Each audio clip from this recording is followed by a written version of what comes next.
le monde, j'espère que vous allez tous et toutes très bien. On se retrouve dans cette nouvelle vidéo. Je vais vous présenter mes petits défis du mois d'octobre. Parce que vous savez que j'aime les défis, que le mois dernier, le fait de faire des défis journaliers, c'était plutôt pas mal. Ça a été une bonne réussite. Voilà, on a bien économisé. Donc du coup, j'ai décidé de me refaire des défis journaliers plus des défis à la semaine pour pouvoir économiser toujours autant. Sachant qu'en plus, le défi Monopoly est terminé, le défi redevance télé est terminé aussi, que je n'ai pas de défi jour férié ce mois-ci puisqu'il n'y en a pas au mois d'octobre. Donc, on va faire avec, avec ceux que j'ai trouvés. Alors, je les ai trouvés sur Facebook, sur le groupe Organisation et astuces pour gérer notre quotidien. C'est Sévralou qui les a partagés. Ils sont juste géniaux. Alors, par respect pour son travail, je ne les partagerai pas. Si vous les souhaitez, vous allez sur Facebook ou vous lui demandez. Donc, c'est Sévralou. Si elle souhaite les donner, puisque maintenant, elle a une boutique Etsy sur laquelle elle vend ses petits défis. Voilà, elle les vend à prix très raisonnable par rapport à... Bon, il n'y aura pas de jugement. Voilà. Allez, c'est parti. Alors, le premier que vous connaissez, je vais continuer. Bien sûr, c'est le défi des directions. Une fois la semaine, je choisis si je vais en haut, en bas, à gauche ou à droite. Il y a déjà plus de 40 € dedans. Il sera vidé donc à la fin du mois pour notre week-end, puisqu'on part en week-end avec des amis dans un gîte. Donc il sera vidé en fin de mois pour ce week-end. Et il sera poursuivi derrière. On le refera une nouvelle fois. On recommencera du début et puis c'est tout. Ensuite, en défi semaine, il y a également le défi des saisons que vous avez découvert dans ma dernière vidéo. Donc, chaque semaine de chaque saison, je mettrai donc 10 €. Nous avons mis les premiers 10 € puisque nous avons commencé l'automne cette semaine. Donc, voilà, au fur et à mesure, il se remplira. Et ça, donc, c'est un défi annuel que je ne suis pas prête encore à terminer. On verra peut-être en chaque fin de saison. Peut-être qu'on prendra l'argent, je ne sais pas. On ne sait pas encore ce qu'on fera avec. Voilà. Ensuite, notre éternel est toujours Épargnopoly. J'ai rangé le plateau, mais bon, vous connaissez, c'est le plateau du Monopoly avec des sommes plus faibles que le défi du Monopoly. Donc celui-ci, il me plaît vraiment. J'aime beaucoup, je le trouve très ludique. Le côté, moi j'adore le Monopoly, c'est mon jeu de société préféré.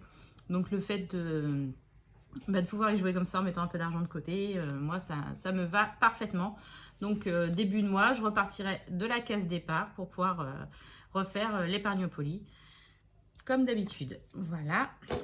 Ensuite, donc sur la chaîne YouTube, Facebook, donc j'ai téléchargé le jeu d'Halloween, économie d'Halloween. Donc c'est la saison d'Halloween. Donc pareil, c'est un tirage par jour avec un seul dé. Celui-là, on va le faire avec ma fille. Et donc en fonction du nombre, on tombe sur une case. Et avec, il y a les petites cartes que j'ai découpées, voilà, et plastifiées. Donc il y a les petits vampires, les petites sorcières, les petits zombies et les petits fantômes. Et derrière, vous avez le défi à faire. Là, par exemple, c'est épargne ce que tu peux. Donc voilà, le deuxième journalier et le dernier journalier. Alors celui-là, c'est notre coup de cœur avec ma fille, pareil. Je pense qu'on fera les tirages ensemble également. C'est le Poudlard épargne, en rapport bien sûr à Harry Potter.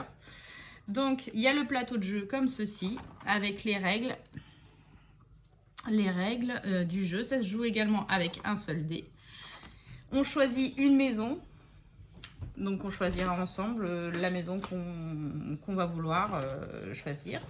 C'est un plateau avec également des petites cartes. Donc il y a les cartes sortilèges et les cartes coupe de feu. Donc pareil, sur les cartes. Elle a mis en plus des petites références à Harry Potter. Là par exemple c'est Accio. Pourquoi se déplacer quand on peut faire venir les choses à soi? La flemmardise du sorcier. Et là il faut économiser une morning. Alors, la mornille et les galions, ce sont les monnaies qu'il y a dans Harry Potter. Donc un galion à l'amique, c'était l'équivalent d'1 € et une mornie de 50 centimes. Donc c'est des petites économies comme ça qui vont pouvoir être faites tout au long du mois. Donc ce sont tous les petits défis que je vais faire avec ma fille, surtout pour les jeux de plateau et moi pour ceux de la semaine. Nous avons également un défi en commun avec mon mari, donc voilà, qu'on a décidé de mettre en place. Je ne rentrerai pas sur le détail du défi, mais c'est un défi qu'on a décidé pour rigoler de mettre en place. Donc pareil, qu'on remplira au fur et à mesure du mois. Voilà, bah écoutez, j'espère que cette vidéo explicative de mes défis du mois d'octobre vous aura plu. Et puis, bah, comme d'habitude, je vous tiens informé de l'avancée en fonction de comment on arrive à épargner tout au long du mois. Petite précision, ce sont les épargnes prises sur le budget de la semaine. Voilà, donc c'est pas pris dans les épargnes, c'est sur le budget de la semaine. Et comme d'habitude, ça me permettra de remplir en fonction des urgences des enveloppes. Donc ce sera surtout pour le fonds de secours, je pense, en priorité, toujours. Voilà, bah écoutez, je vous fais plein de gros bisous, je vous dis à bientôt et je vous souhaite un bon week-end. Des bisous.